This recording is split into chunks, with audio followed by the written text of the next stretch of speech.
అందరికీ నమస్కారం. పోయిన భాగంలో మనం లలితా త్రిశతి నామాలలోని 141వ నామం యొక్క అర్థాన్ని తెలుసుకున్నాం. ఈ భాగంలో 142వ నామం యొక్క అర్థాన్ని తెలుసుకుందాం. అస్మద్గురు దివ్యచరణారవిందాభ్యాం నమో నమః.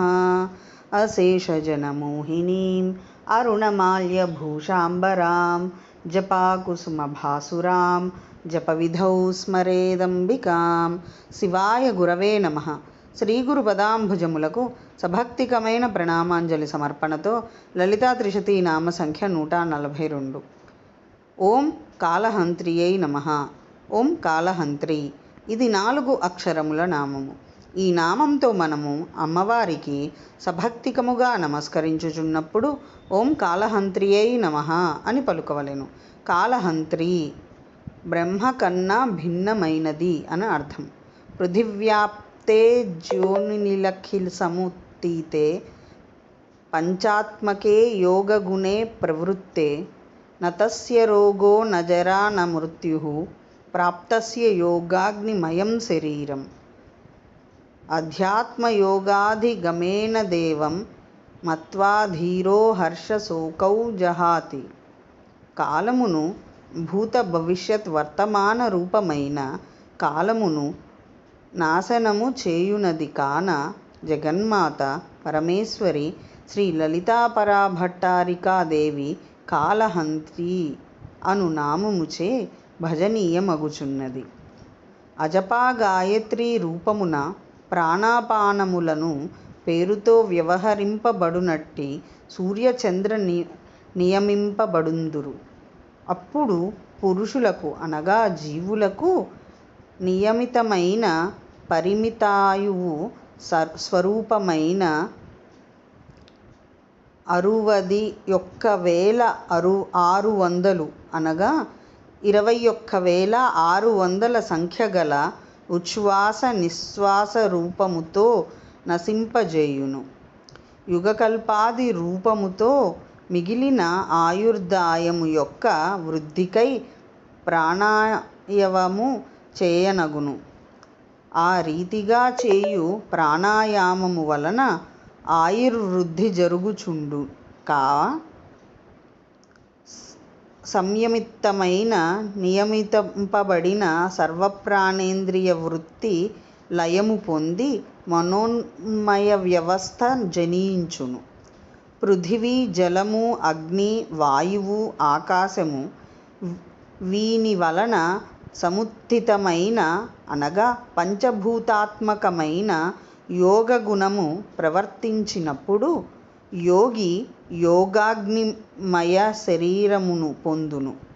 అట్టి యోగికి రోగ జరామరణములుండవనియు అధ్యాత్మయోగము చేత అనగా శరీరము నందలి ప్రాణాదుల సంయమనము చేయుట చేత ధీరుడైన వాడు హర్షశోకములను రెండిటినీ విడిచిపెట్టునని ఉశ్రుతులు ఉద్ఘోషించును. ఆ రీతిగా హర్షశోకములను వీడిన ధీరునకు బ్రహ్మస్వరూపానుభూతి కలుగును. తతస్సంవత్సరోజ్జాయత, ఆ బ్రహ్మ వలన సంవత్సరోత్పత్తి జరుగునది అను శృతివచనము వలన క్రియాశక్తి స్వరూపమైన కాలోత్పత్తి శ్రూయమానమగుచున్నది. ఆ కారణము చేత ఆ కాలమునకు ఉత్పత్తి స్థానమైన ఆ బ్రహ్మ అందే లయమగుచున్నది. కావున బ్రహ్మానన్యమగు పరమేశ్వరి కాలనాశము చేయునదను కాళహంత్రి అను నామ నిర్వచనము చెప్పుట యుక్తియేనని తెలియనగును. విశేషము: వికారహేతౌ సతి విక్రయంతే ఏషాం న చేతాంసి తయేవ ధీరాః అని మహాకవి కాళిదాస వచనము. వికారహేతువులైన విషయములు సమీపమున ఉన్నను ఎవరి మనస్సులు వికారము నొందవో అనగా చలించవో వారే ధీరులని భావము. ప్రాణ సంయమనము ద్వారా మనోలయమును సాధించిన యోగిని విషయసాపేక్షములైన హర్ష శోకం కాదు ఏమియూ బాధింపలేవు. అట్టి యోగులే ధీర శబ్ద వాచ్యులు. మనస్సే సర్వ దుఃఖములకు మూలము. సమస్త జ్ఞానములు మనోవృత్తి రూపములే కదా.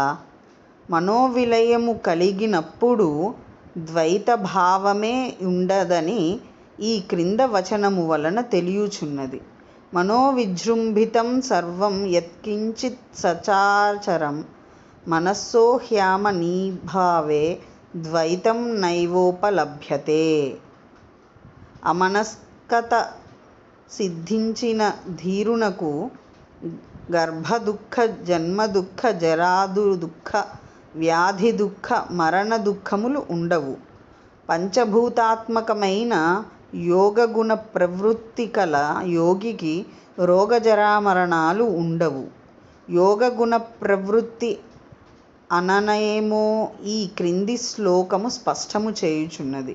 జ్యోతిష్మతి స్పర్శవతి తథా రసవతి పరా గంధవత్యపరా ప్రోక్త చతుస్రస్తు ప్రవృత్తయః అసాంయోగ ప్రవృత్తీనాం యద్యేకాపి ప్రవర్తతే ప్రవృత్తం యోగం తం ప్రాహు యోగినో యోగచింతకా.